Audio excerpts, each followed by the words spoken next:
Ladies and gentlemen, you'll be shocked how many big time, content creators there are on YouTube that either edit their own videos or just have very, very sloppy video editing. You can take me, for example.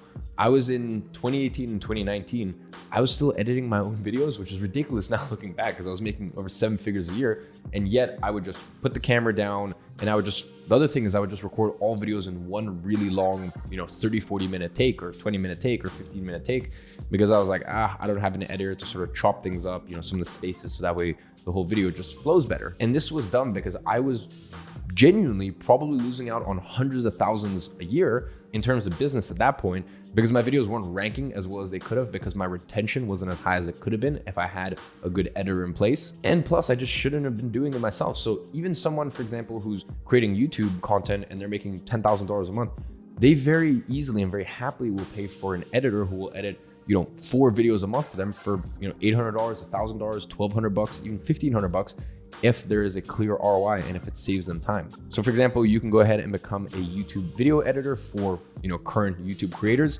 The other thing is you can go ahead and create TikTok content. So I actually recently hired a junior editor. So I've got Tristan, who's been working in the company for 2 years, and he's actually in the other side of the villa right now, just doing some work.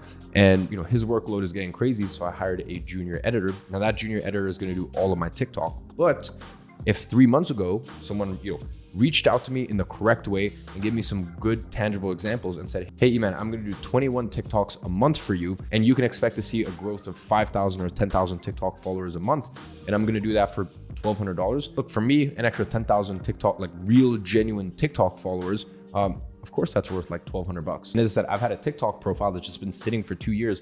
There have been 1 month stints here and there where we attempted to repurpose some content, but we've never taken it seriously. I've got a TikTok which already had tens of thousands of followers, was verified, which I find funny. I don't even have the app on my phone. So it was verified, had tens of thousands of followers. So that was a gold mine sitting there. It's just no one reached out to me properly. I guess I said now it doesn't matter because I have a second editor and part of his role is to take care of that. But that right there is a golden opportunity. And honestly, I would have been comfortable paying even, $1,500 or $2,000 if the pitch was correct. And if someone had a track record of doing this for other people successfully. So ladies and gentlemen, there are so many incredible Skillshare courses. There's so many incredible YouTube videos out there that you can learn very basic editing. And when you learn basic editing, it's very easy to edit TikTok videos. Honestly, in the space of 1 week, you can get very proficient and very good at just editing TikTok videos, or for example, YouTube Shorts. That's another very powerful medium. And a lot of people are growing a lot right now through YouTube Shorts.